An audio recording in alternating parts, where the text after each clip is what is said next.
Welcome to The Pod, a podcast for women in healthcare leadership, a heartfelt space where women executives in healthcare and their allies unite to support and uplift each other with personal stories that inspire positive change, nurture optimistic mindsets, and celebrate diverse perspectives.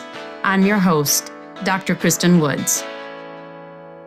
It's not the critic who counts, not the man who points out how the strong man stumbles or where the doer of deeds could have done them better. The credit belongs to the man who is actually in the arena, whose face is marred by dust and sweat and blood. These powerful words from Theodore Roosevelt, famously quoted by Brené Brown, remind us that leadership isn't about perfection. It's about showing up, getting in the arena, and yes, sometimes getting your ass kicked while you're making a difference. Today, I'm thrilled to welcome Dr. Katie Schneider to our show. Dr. Schneider is a hospitalist who also serves as the System Medical Director for Wellness at St. Luke's Health System in Boise, Idaho. Her team was recently honored with the prestigious AMA Award for Practicing Joy in Medicine, a testament to her transformative approach to physician wellness. Dr. Schneider has been passionate about well-being within healthcare for over a decade.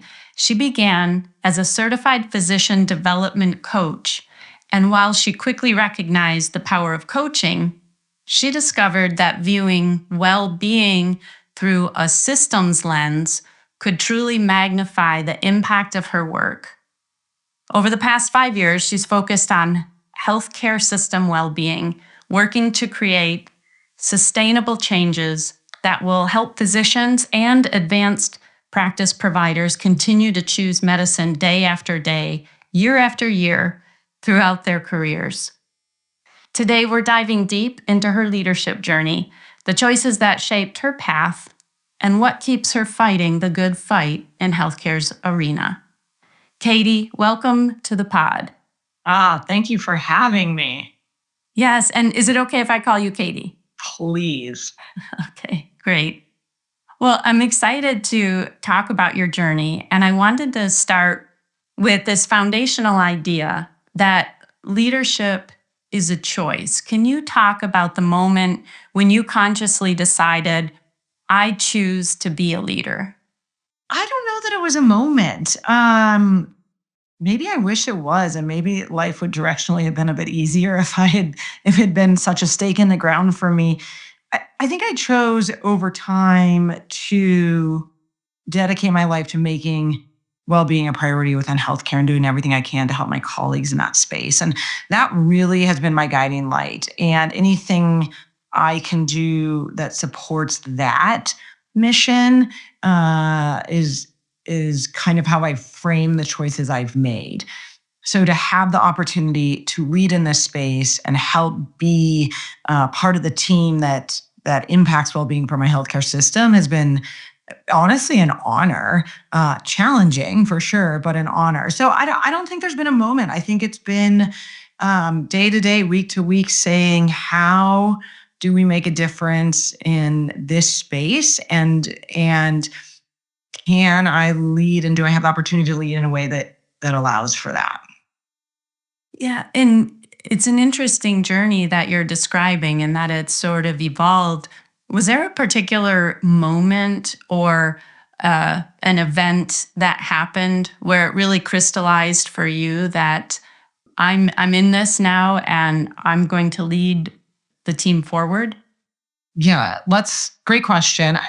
I think it probably wasn't until I was into my leadership role more. I spent a lot of time being the voice of the front lines and bringing their collective voice to the organization and saying, how do we hear them and act in a way that supports what they're trying to tell us? And more recently, I have intentionally tried to think about how we support other leaders in allowing them to do this work as well. So I think I heard someone say not too long ago, you don't solve other people's problems, you solve your own problems.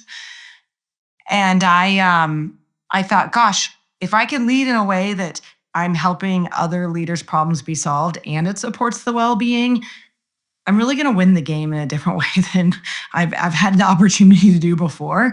And so I think that moment for me um, didn't change my choice to be a leader or didn't change my intention around what I want out of leadership, but it maybe changed how I think about collaborating with leaders on different levels and front lines and kind of trying to bring that together. And so maybe my job is to help everyone solve their problems, and that solves my problem in the end of well-being in healthcare. I really appreciate how you framed that. And you started out with coaching physicians and helping them discover things that they love in their job that brings them joy, and then how to target doing more of that and empowering them to solve their own problems. So was that under the role of the medical director for wellness, or did the role emerge from your individual work? Ooh, great question. So, kind of a big mix. So, I started focusing on well being even outside of my current organization where I was working somewhere else. So, I've been on this journey for quite a while. I remember working as a hospitalist and quarterly bringing in like thank you cards and a list of specialists and having my colleagues like pick someone and write them a handwritten thank you card for just everything they do, and just kind of trying to infuse a little bit of collegiality and trust in each other into our day-to-day lives as physicians. And when I started at my organization, 2 years later, COVID hit. And at that time, it was still this concept of how do I just take any skills I have to support the people around me? And so I started group coaching opportunities for people to come in and kind of navigate through hard times and coaching, which my organization was very gracious to support. And then they created this role. I wasn't really pushing for it. They saw the vision. I really have to give credit to our executives of finding the importance of well-being independent of kind of someone pushing it up from ground up. And I was lucky enough to be hired into it. So yeah, that was kind of how I navigated into my current leadership role.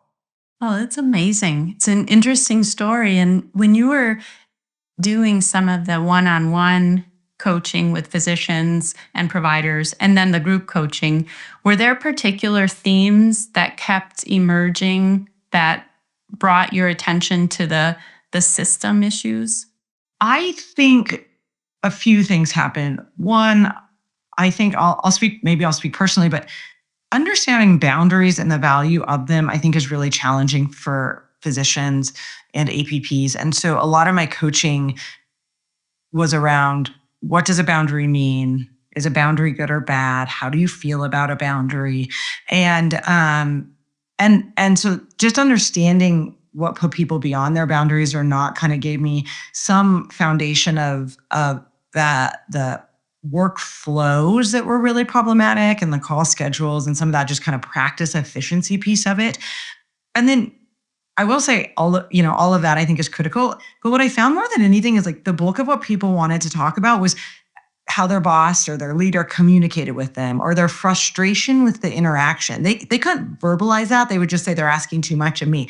But it was actually when you started talking about it, it was the way the interactions came about. And so thinking about how people lead within any institution or organization, but especially within healthcare, which I think as physicians, we're not super well trained to be leaders. So understanding how you lead and how you engage with the people you're leading has such a big impact on their well-being. I think those are the biggest things I took away. Those are really important takeaways. And one of the things you said I want to dig into is many physicians aren't trained to be leaders. And in my work as well, and as myself in my journey, I had to learn leadership skills to make sure my voice was heard effectively. And I see that with a lot of leaders, physicians that go into leadership roles. And oftentimes they get promoted into a leadership role because of their tenure or their strong clinical skills, not because of their leadership skills. Right. And there is also that tension between physicians and administration and the us versus them. So, how do you work with physicians to help them recognize their own choices and agency in being leaders rather than criticizers of the system? I have a unique and kind of lucky position within our organization where I focus primarily on wellness centered leadership, which honestly is just leadership in a lot of ways. I mean, when you look at like the foundations of leadership over decades of work that really show, what people respond to and how we get things done and how we push the change curve, it's not that different. But I think the lens of it allows people to pause and say, how do I do this differently with a wellness focus? And it includes collaborating. It includes acknowledging that the way people are feeling is a real feeling. Now, whether we can fix it or not, we don't know, but just acknowledging that where they're at and how they're feeling and how they're responding is real. And we believe that they are having a hard time. And so I spend a lot of my time in that wellness centered leadership space. Fortunately, there's a lot of evidence in it of like what we can do to make a difference. Like I'm not reinventing the wheel. Like I haven't created wellness centered leadership. I can't take credit for that. And there's so many smart people in this space for years that have been focusing on it. And when we can give people tips of saying, here's an email. How do you craft this a little bit softer? Whether you're using ChatGPT, use your tools. People start to respond differently. They trust you more. They feel heard. They feel like they can engage more because you're actually going to listen. And so when I talk to leaders or people that are new and coming up into leadership, it's really about the relationship they're building. How do you check in on people, not up on people? How do you see how they're doing, not making sure they're doing the task you asked of them? Those are really different kind of communication lanes. And there's a place for both of them. But if we're only doing the one where we're checking on people and make sure they're doing the tasks that are asked of them, we're missing this opportunity to share that we actually care about you. You're not a cog in the wheel. You're an individual. You're a human who makes a difference, not just for your patients, but within our organization. Yeah. And it goes back to the saying that, people don't care what you know. They care about whether you care about them. And I didn't quote that exactly right, but the point is there. Right. I think that's true within healthcare, maybe more than anywhere else. I think we were taught to grit it out and do it on our own. And this idea of, gosh, we don't have to do it on our own because we have a team and collegiality and we trust each other. It's changing the game, the places that are doing it effectively, for sure. And language matters, as do our thoughts, right? One of the foundations of what I coach on is that our thoughts inform our behaviors. So if we go in with the intention, as you said, to check in on someone to see if they're doing the work they're supposed to be doing versus checking in with them to see how they're doing, it changes how we enter that dynamic and that approach as well. You got it. On the flip side, so that's working with leadership and their language and how they approach communication. When you're working with physicians that aren't in leadership roles and you hear the us versus them mentality, how do you help physicians reframe some of their thinking to own their part in fixing the problem? I think it's hard. I think if it was easy, we would all be doing it more. I tend to rely on my coaching skills in that, right? How does this affect you? What do you want out of this? Those open-ended questions to let them kind of work through what they need as an individual, that would make things successful. And we all have constraints in different areas. So it's like, if the example is, well, now clinic's staying open until 7 p.m. and you have to work till 7 p.m. instead of 5. Okay, well, what would make this better? Well, if clinic closed at 5 again, okay. Knowing it closes at 7, What are our opportunities, right? Like, how do you physicians are whole, capable, and resourceful, like any coaching client. And honestly, me telling them the answer is never going to be as good of an answer as what they come up with on their own. And so, if I have the time and opportunity to work with individuals or even a small group, they're going to come up with what they need way, in a way better fashion than I ever could.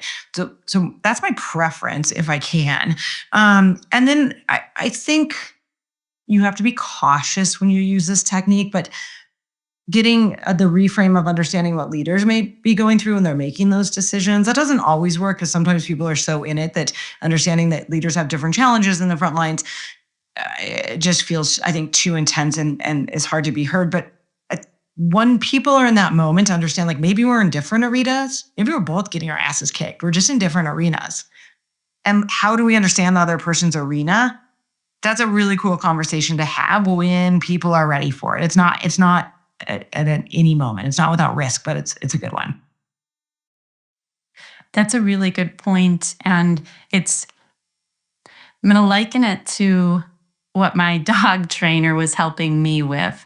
Once my dog has already seen a stimulus and reacted, my dog's brain is not in a learning mode. So the dog is already emotional Right. and barking, and we just have to get out of the situation. It's not the time for that learning moment. And people are no different, and physicians are no different. If a physician is upset and emotional and angry or burned out, they may not be in the right mind space to be in a generative position or an innovative, or to have that innovative conversation or that compassionate conversation. So oftentimes listening, validating, and scheduling time to come back can be a really powerful tool. Do you have other ways to manage those challenging conversations where there's a lot of emotion involved? I think the form and how you have the conversation is really important. I think setting yourself up for success is really important.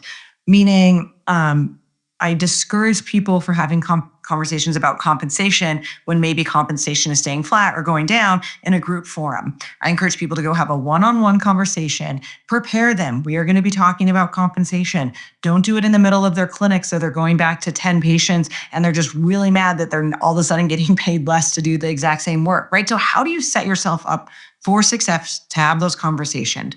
How do you check in with people to make sure that this still works? Are we still good to have this conversation today? Did something come up that we need to reschedule? Give people some autonomy to gift you their best self when they're having those conversations. And the flip side is also true. Don't have a conversation with one person about a whole clinic change rather than the whole group. Set yourself up for success. Get the whole group involved. Make sure everybody feels like their voice is heard in the way they need it to be heard if it's going to impact everybody. So I think the form of a conversation, whether it's a staff meeting, a one-on-one, a retreat, I think you can really build on that to create trust, that you are caring about their own personal vulnerability. And then I'll just add on one other tip in terms of how I've navigated it is a lot of these conversations can be vulnerable, and I'm not sure that everybody feels comfortable speaking up. We wish that was true, and we wish psychological safety was across the board. And I think, maybe especially as female leaders, we know speaking up can be uncomfortable. So one thing we've done a lot is created anonymous Q&As or like QR codes mid-meeting or even ahead of time where we can ask, we'll put up a question, people will respond to it anonymously. You can see responses, whether it's a scale, like how are you feeling about our group, 1 to 10? And then you can speak to the response without having to necessarily fully own that it's your opinion. You can speak to someone else's. And I've seen that get the conversation going in a different way than just asking people to be vulnerable. So that's a tool I use a fair amount to really get to the core of what's going on. Oh, I love that. Those are great tips. I really appreciate the thought about setting yourself up for success by thinking about the context, prepping people thinking about the setting that you're going to be in and helping people have that safe psychological space where they can be vulnerable, maybe in the third person.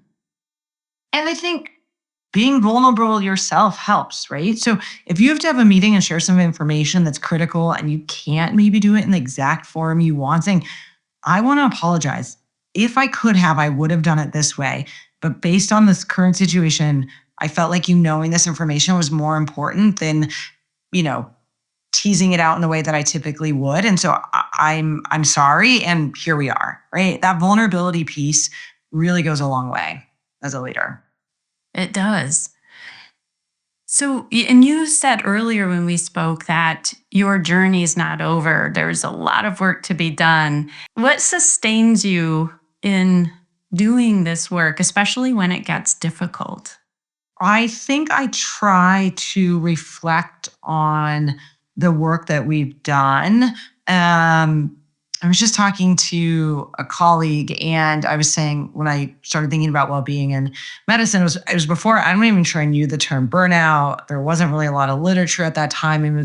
Not that the term burnout didn't exist. It wasn't as ubiquitous as it is now. And I just remember thinking there's got to be a way for it to be better. I think it can be better. And how do we do that? And I would say, at least in my health care organization, it is better. It's better than it was. Is it perfect? By no means, but I just still have that belief that it can be better. And the fact that we've used the evidence to make that change shows me that we're on a journey that I think will continue to go forward. And then the other thing I think that sustains me sometimes in the moment is, I'll get phone calls from people. Hey, how do I get help? Or I'm really struggling. Who can I go to? And that's a reminder that also, like, one-on-one, people are feeling safe enough that they can call, that safe enough that they can go get the help they need. For so long in healthcare, and it's not totally gone, accessing mental health has been stigmatized. And there's a tremendous amount of work being done nationally to change that narrative. And at my organization, we're seeing that change to, I think, 20 to 25% of our physicians and APPs access counseling. That's amazing that they feel safe to do that and that they're getting support. I'm super proud of that number. And so I think just the one-on-one reminder that people are medicine looks different today for individuals than it did 10 years ago and 20 years ago and 50 years ago. Yeah, absolutely. And leading with that compassion, coming back to that compassion again and again. Let's talk about something pretty exciting. Your team won the AMA Award for practicing joy in medicine earlier this year. And so first of all, congratulations. That's a huge honor. Thank you. And my question for you is, how has that recognition impacted your team and your work? Yeah. Well, a few things. One, huge shout out to the AMA for putting this framework together and putting the energy into just reviewing applications. Is extensive, to be honest. So really grateful to them. And I would say not just my team, but my organization. I would say this is an organization-wide effort to get this recognition. And the AMA has put together 6 areas that you have to focus on to be able, you have to do 5 of the 6 in layered approaches for different layers of recognition the value to me is, there's several, but I think the 2 I'll comment on is it gives us a framework to focus our work. So while we may be really focused on wellness-centered leadership, and leadership is one of the core tenets of the recognition, there's other areas that may not be a priority for us right now, and it forces us to keep them in mind. We can't let them fall off the radar. So if and when that becomes a priority for our organization, we already have a platform to launch from. So we may not be aggressively doing the work today, but we know when we're ready for it in 6 months or a year, we already are ready to go. So that's been a really nice benefit of continuing on this journey with the AMA's Joy in Medicine recognition. The second thing I'll say is it is a journey. When we started and we got, I think, our bronze level recognition with the AMA, I think our burnout was like above 50%. It was really high. And it was a framework where I could share with my colleagues of, hey, we're focusing on this. We're looking at leadership. We're looking at practice efficiency. We're making sure you have the supports you need from counseling and free counseling, peer-to-peer support. We have a help desk you can call to access our resources. Like, we want easy access to make sure if and when, because most of us in medicine have a time when we need support. We have hard cases, we have sad losses.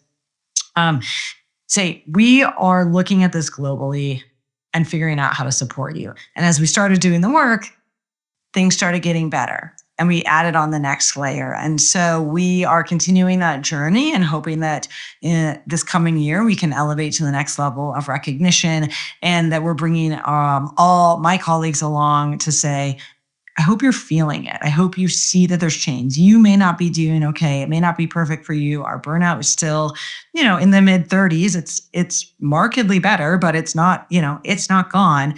But you can see that we're doing the right work to continue to have improvement. So it's been, and just the amount of people involved to support the recognition across the leaders of my organization, from service line leaders and our CIO, our chief informatics officer, and our IHT team. I mean, it's a huge lift. So it's definitely not just my team.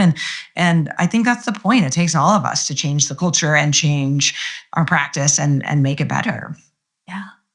Do you have a target for driving burnout down? Has your organization set a target on that? Yeah, it's a good question. No, we haven't. We had a really large improvement between 2023 and 2024. And so some of my colleagues were saying, like, what is our goal?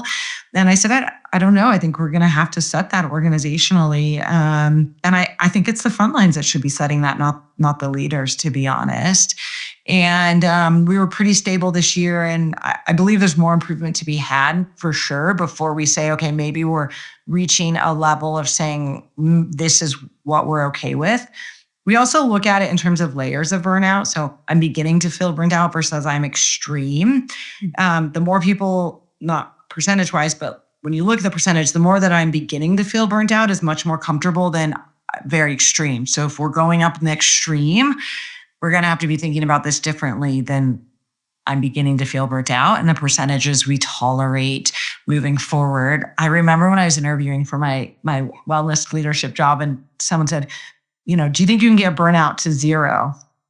It's not a chance. I mean, this field is hard. I mean, we do some really hard things. Sometimes we do things that we couldn't imagine. I know you have stories and I have stories, but it's truly unimaginable until you live through it. And I think it's okay to have some distress during those times, as long as you can get connected with the right resources and recover. And so getting that to 0 seems, are we even doing the right thing in medicine anymore if we don't support people through those hard times? I appreciate the way you framed that. And I think there's a real key message in there that we not treat metrics for metrics' sake, and that we not chase metrics.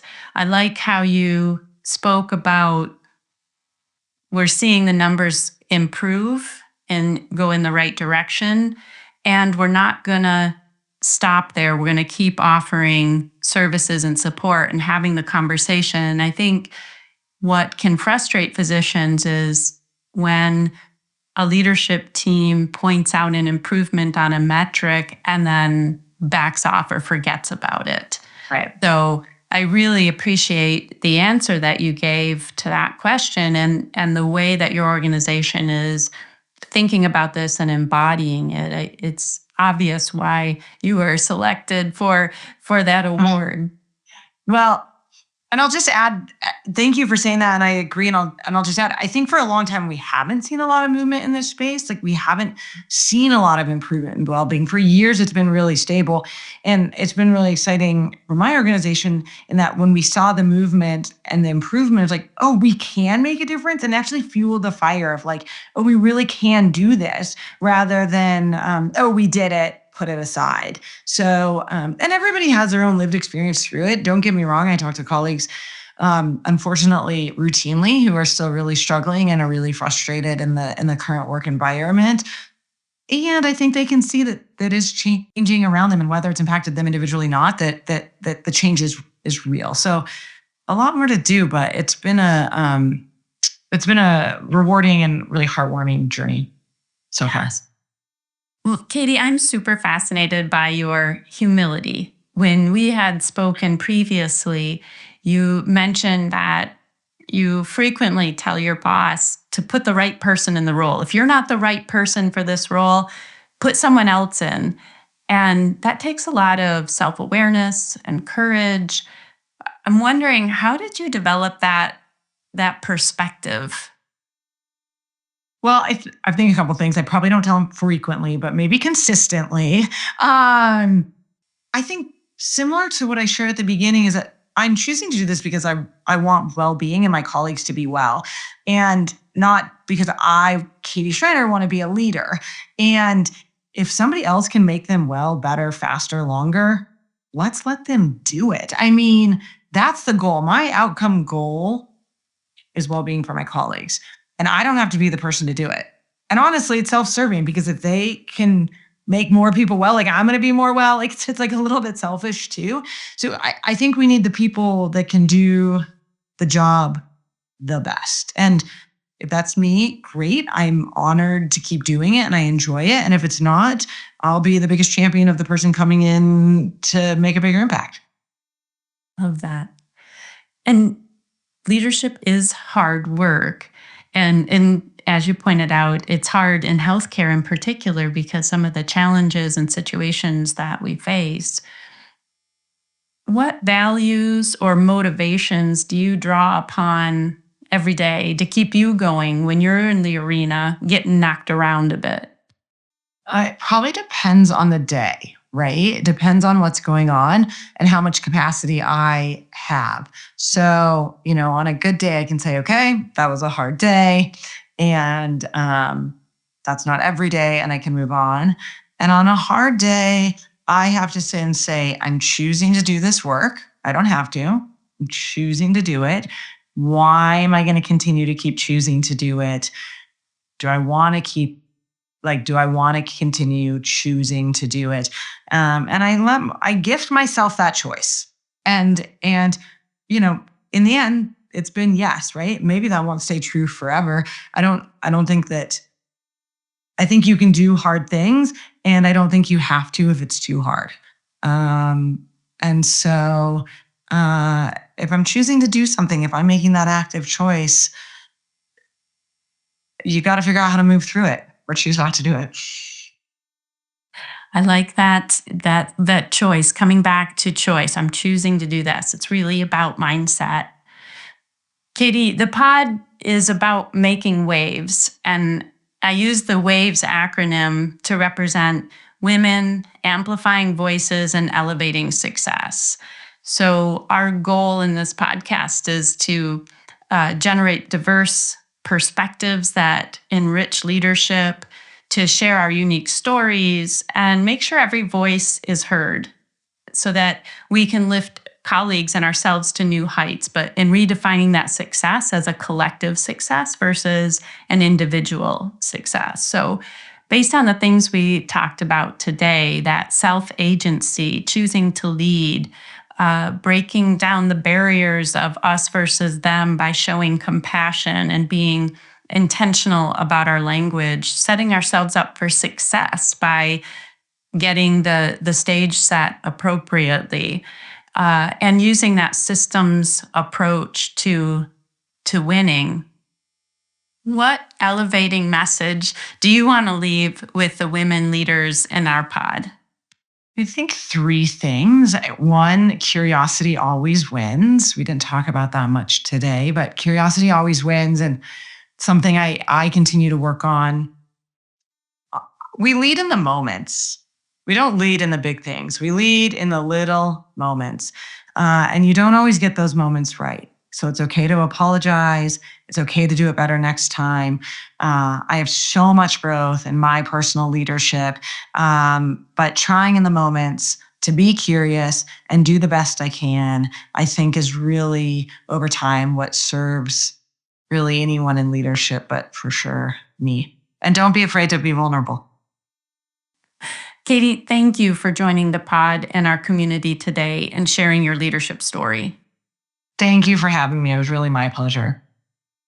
And for our listeners today, I'm going to posit a couple questions for reflection. So, the first question I have for you is, are you showing up as a critic or a contributor? So, think about your current role in healthcare and where have you been standing, either on the sidelines as a critic, pointing out what's broken, or is there an opportunity for you to take some control? And by asking yourself, what is in your control? How can you be part of the improvement? And what can you contribute, even if it's small? The second reflection question I'm going to offer is for you to define your arena.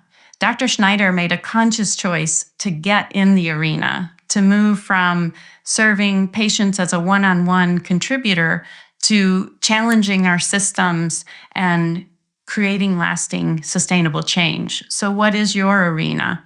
And where do you feel called to serve beyond your current scope? And then here's the harder question: what's holding you back from making that choice? Thank you for listening to today's episode of the pod. I invite you to join our pod every month as we empower one another, fostering a world where women in healthcare leadership thrive.